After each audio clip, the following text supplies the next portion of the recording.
Israel முழுவதும் அலறிய சைரன்கள். அடுத்தடுத்த தாக்குதல்களால் அதிர்ந்த Netanyahu. மேற்கு மற்றும் வடக்கு காசாவில் உள்ள இஸ்ரேல் ஆக்கிரமிப்பு குடியிருப்புகள் மீது சரமாரி ராக்கெட் தாக்குதல் நடத்தப்பட்டதால் அலறிய எச்சரிக்கை சைரன்கள்.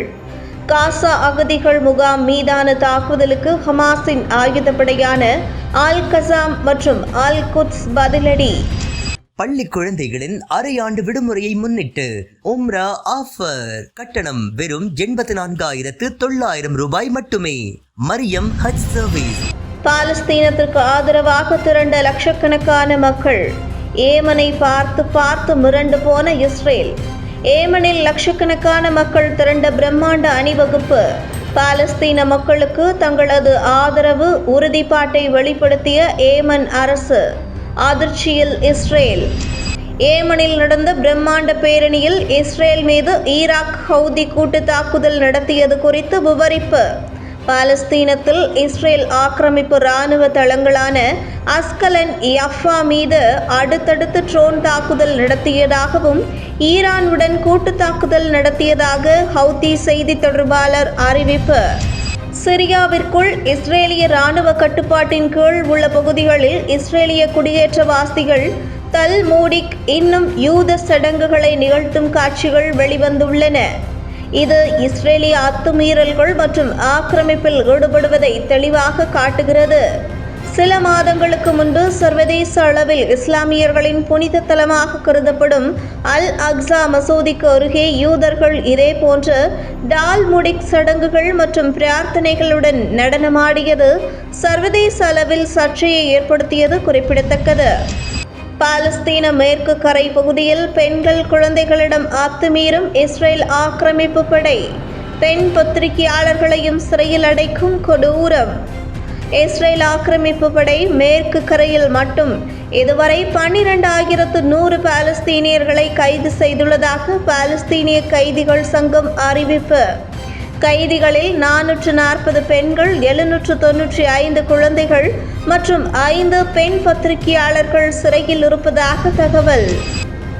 ஈராக் எல்லைகளை பலப்படுத்துங்கள். PMF தலைவர் பலேஹ் அல் ஃபயாத் எச்சரிக்கை. ஈராக் எல்லைகளை பாதுகாக்கவும் சிறிய கிளர்ச்சியாளர் அச்சுறுத்தல்களை எதிர்கொள்ளவும் தயாராக இருங்கள்.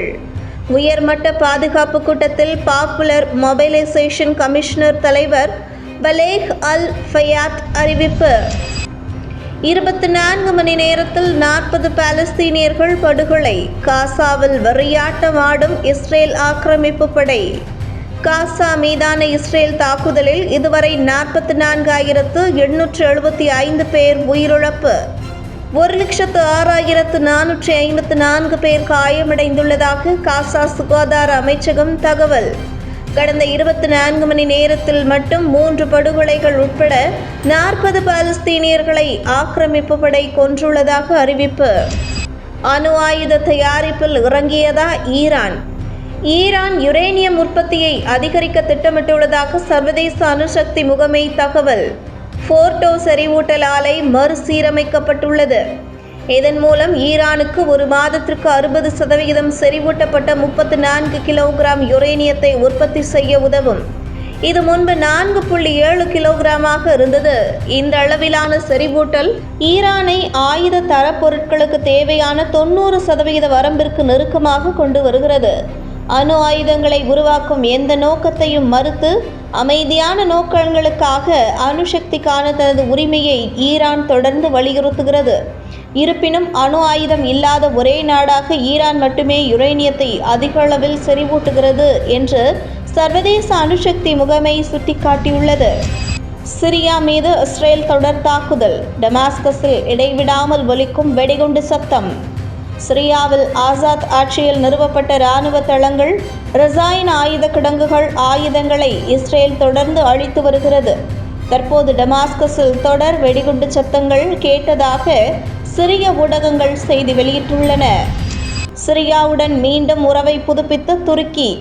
டமாஸ்கஸில் உள்ள துருக்கி தூதரகம் சனிக்கிழமை திறப்பு. ஆசாத் ஆட்சியின் வீழ்ச்சியை தொடர்ந்து துருக்கி சிரியாவுடனான தனது உறவை மீண்டும் புதுப்பிக்க தொடங்கியுள்ளது. கடந்த 10 ஆண்டுகளாக டமாஸ்கஸில் மூடப்பட்டிருந்த தனது தூதரகத்தை துருக்கி அரசு மீண்டும் திறந்துள்ளது. இந்தியாவின் புது அரசிற்கு முழு ஆதரவு தருவதாக Canada, France, Germany, Italy, Japan, Britain மற்றும் அமெரிக்கா ஆகிய G7 நாடுகள் முடிவெடுத்துள்ளன. தனது ஆட்சி காலத்தில் செய்த குற்றங்களுக்கு அல் ஆசாத்தை பொறுப்பேற்க வைக்க வேண்டும் என்று ஆலோசனை கூட்டத்தில் வலியுறுத்தப்பட்டது. சிரியாவில் இனக்குழு சண்டைக்கு முற்றுப்புள்ளி. குர்திஸ் சிரியன் நேஷன்ஸ் ஆர்மி இடையே போர் நிறுத்தம். சிரியாவில் துருக்கி ஆதரவு பெற்ற கிளர்ச்சி படைக்கும் அமெரிக்க ஆதரவு பெற்ற போராளிகளுக்கும் இடையே தற்காலிக போர் நிறுத்த உடன்பாடு எட்டப்பட்டதாக தகவல் வெளியாகியுள்ளது. காசாவில் 200 மீனவர்கள் படுகொலை. இஸ்ரேல் ஆக்கிரமிப்பு படை அட்டூழியம். இஸ்ரேல் ஆக்கிரமிப்பு படையின் கொடூர தாக்குதல்களால் 4000 மீனவர்கள் வேலை இழப்பு. 46,000 டன் மீன் உற்பத்தி பாதிக்கப்பட்டுள்ளதாக பாலஸ்தீன விவசாய அமைச்சகம் கவலை. இதன் மதிப்பு $2 கோடி அதிகமாக இருக்கும் என்று கணக்கிடப்பட்டுள்ளது. இந்திய ரூபாயின் மதிப்பில் 190 கோடி ரூபாய் காசா மீனவர்களுக்கு வருவாய் இழப்பு ஏற்பட்டிருப்பது குறிப்பிடத்தக்கது. சிரியாவில் நிம்மதி பெருமூச்சு விடும் இஸ்லாமியர்கள். டமாஸ்கஸ் மசூதியில் பல்லாயிரக்கணக்கானோர் தொழுகை. சிரியாவை விட்டு அல் ஆசாத் வெளியேற்றப்பட்ட பின்னர் முதல் முறையாக வெள்ளிக்கிழமை தொழுகைக்காக டமாஸ்கஸில் உள்ள உமையாத் மசூதியில் பல்லாயிரக்கணக்கானோர் ஒன்று கூடினர்.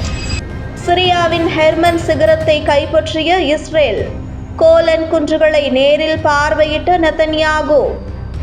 51 ஆண்டுகளுக்கு பிறகு இஸ்ரேல் கட்டுப்பாட்டிற்கு திரும்பிய ஹெர்மோன் சிகரம். சிரியாவில் படிப்படியாக ஆக்கிரமிப்பை விரிவாக்கும் இஸ்ரேல். சிரியாவை பாதுகாக்க பயங்கரவாத அமைப்புகள் மீது நடவடிக்கை பாயும். ISISக்கு துருக்கி பகிரங்க எச்சரிக்கை. துருக்கி ஜனாதிபதி ரெசப் தயிப் ஏர்டோகனை உடன் அமெரிக்க வெளியுறவுத்துறை அமைச்சர் ஆண்டனி பிளிங்கன் சந்திப்பு. சிரியாவில் சுமூகமான அரசியல் மாற்றத்திற்கான முயற்சிகள் குறித்து விவாதம். காசா மீது இஸ்ரேல் தொடர் வான்வழி தாக்குதல். 12 பாதுகாவலர்கள் உட்பட 58 பேர் பலி. காசாவில் இஸ்ரேல் நடத்திய வான்வழி தாக்குதல்களில் உதவிகளை வழங்க வந்த லாரிகளின் பாதுகாவலர்கள் 12 பேர் உட்பட 58 பேர் கொல்லப்பட்டதாக ஹமாஸ் அறிவித்துள்ளது. அமெரிக்காவின் முகத்தில் கரி பூசிய இஸ்ரேல். தெற்கு லெபனானில் போர் நிறுத்தத்தை மீறி தாக்குதல். தெற்கு லெபனானை விட்டு இஸ்ரேல் ஆக்கிரமிப்பு படை வெளியேறியதாக அறிவித்த அமெரிக்கா போர் நிறுத்தத்தை மீறி கியாம் நகர் மீது தாக்குதல் நடத்திய இஸ்ரேல் ஆக்கிரமிப்பு படை. தாக்குதலில் ஒருவர் பலி. இஸ்ரேல் ஆக்கிரமிப்பு படைக்கு பரந்த அதிரடி உத்தரவு. கோலன் குன்றுகளில் இராணுவ நடவடிக்கையற்ற பகுதிகளுக்குள் உள்ள இஸ்ரேல் இராணுவ வீரர்கள் குளிர்காலம் முடியும் வரை அங்கேயே இருக்க வேண்டுமென இஸ்ரேல் பாதுகாப்பு அமைச்சர் இஸ்ரேல் காட்ஸ் உத்தரவிட்டுள்ளார். சிரிய கிளர்ச்சியாளர் மசன் அல் ஹமாடாவின் இறுதி ஊர்வலம். டமாஸ்கஸில் குவிந்த பல்லாயிரக்கணக்கான மக்கள். அல் ஆசாத் ஆட்சியின் போது 2020ஆம் ஆண்டு மசன் சிறையில் அடைக்கப்பட்டு மரணமடைந்த சிரிய செயற்பாட்டாளர் மசன் அல் ஹமாடாவின் இறுதி ஊர்வலம் டமாஸ்கஸில் நடைபெற்றது.